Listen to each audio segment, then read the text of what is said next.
What is going on, everybody? I go by the name of Kari, and I want to thank you guys for joining me here today on Sneaker Fetish. A really dope retro Air Jordan is back for the first time in 22 years, and nobody wants it. Why don't they want it? What went wrong? And why you probably should have bought the sneaker is what we're discussing today. Without further ado, let's get into it. Boom. And there it is, ladies and gentlemen. This is the Air Jordan 6 Midnight Navy. Looking like they got these straight from the wardrobe closet out of an episode of Seinfeld, don't they? This is a clean looking shoe. First impressions, I really can't believe that we got these back, to be honest with you. Like, these represent an era that was really interesting in sneakers. But before we get too deep into it, we're gonna take about 5 seconds to look at the shoe a little bit more in depth, because that's pretty much all there is to it. And then we're going to talk a little bit about this sneaker and what my thoughts are. All right, starting with the upper of the shoe here. Looks plain to the eye here. Looks very plain with the all white upper, classic Air Jordan 6 silhouette. But one thing that we need to talk about a little bit is the quality of the leather on this Air Jordan 6. I don't know what you guys were thinking not buying this sneaker, but if you passed up on these, you passed up on some quality. This is some good looking leather here. You guys see how that leather is kind of folding in right there? It's very soft to the touch. In the quarter panels here, these ventilated kind of perforated quarter panels here, you guys see how soft that leather is? It is nice. I'm talking nice.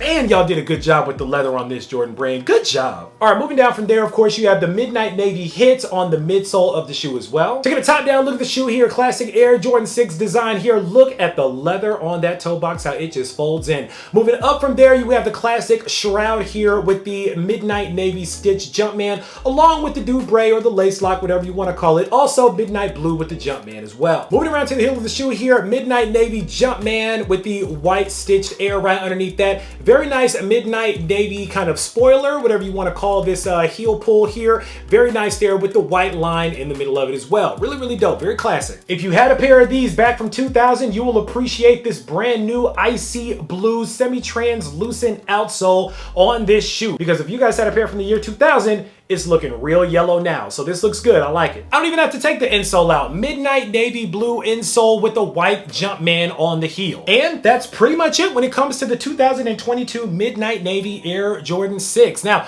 let's talk a little bit about what was going on back when this sneaker originally released in October of 2000. It's crazy to believe that it was 22 years ago the last time that this sneaker dropped, but it really was. And the year 2000 was a really interesting year for sneakers. There were a lot of new types of sneakers that were coming out. The early 2000s were a very experimental time for a lot of different brands and a lot of different sneakers. We saw everything from really weird looking sneakers to classic sneakers that made a comeback in the year 2000, like the 2000 Concord 11s, the 2000 Space Jam 11s, the 2000 Black and Infrared 6s, which probably their popularity overshadowed the popularity of the Midnight Navy Blue Air Jordan 6 here. These honestly sat on the shelves when they dropped. People really weren't feeling these that much, and some people even said that the sneakers got to the point where they went on sale before people would even buy them. And I remember back then people weren't really going after these too tough. So I'm not quite sure why Jordan Brand decided to bring these back after all these years. I mean, I appreciate it, but the fact that the sneaker wasn't really that popular back then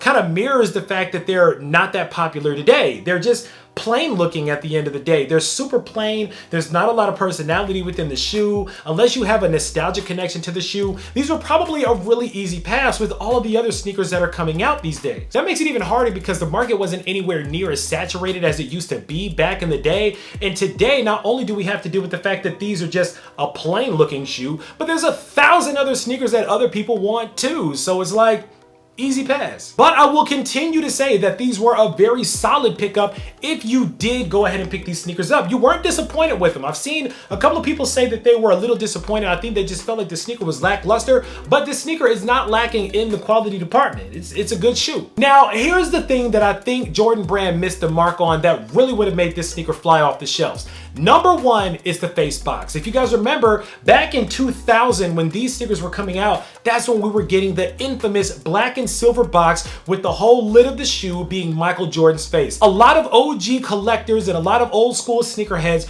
will tell you that the silver face box era gave us some of the best Air Jordan models that we have seen. We got the 2001 Air Jordan 1 High Bred and Royals, one of the most coveted Air Jordan 1 High models models to date. We got the 2000 Space Jams, the 2000 Concords, so many incredible sneakers that we got during the face box era. If they had a retroed the face box and brought that back for these, I really think that these sneakers would have done well. Not only that, but if you guys remember back in 2000, these also came with a retro card inside of it. And if you guys remember, back in the day, Jordan Brand used to actually give us little gifts inside of our boxes. They stopped doing that a long time ago, and I've been waiting for them to bring some of that stuff back.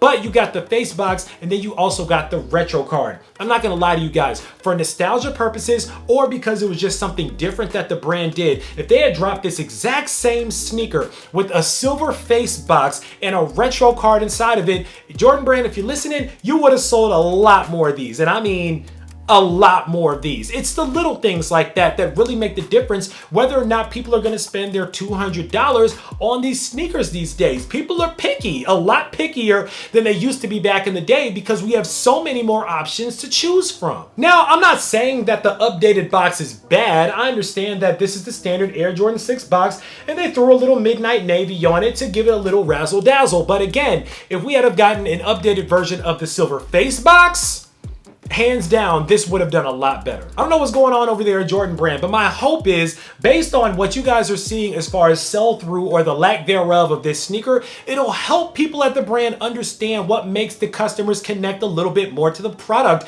It's more than just the shoe itself. You can make the shoe that much more attractive by offering better packaging or packaging that speaks to the nostalgia of yesteryear. If they had done that, I think the sneaker probably would have done a lot better. But in the meantime, this is it. This is the white and navy blue Air Jordan 6. It's not much to talk about. It's honestly not much to look at, but it's a good sneaker to own if you care about quality, if you care about nostalgia, or if you want something that's just kind of clean for the spring and summer months to come. It's up to you. So now it's time for you guys to sound off down below in the comments. Let me know what you guys think of the 2022 version of the white and midnight navy Air Jordan 6. Were these a cop for you? I'm pretty sure they weren't a must cop for that many people, but if they were, let me know. If these were a hard pass, let me know that too, and let me know why these were a hard pass to you. I'd really like to know. Of course, write it down in the comments. Make sure that you click on that subscribe button so we can welcome you into the Sneaker Fetish family to make sure you don't miss out on any more heat that comes through like these, because I guarantee you I got a lot more heat on the way. As always, I want to thank you guys for joining me here today on Sneaker Fetish, taking a look at these with me, unboxing them with me for a couple of minutes. I go by the name of Kari.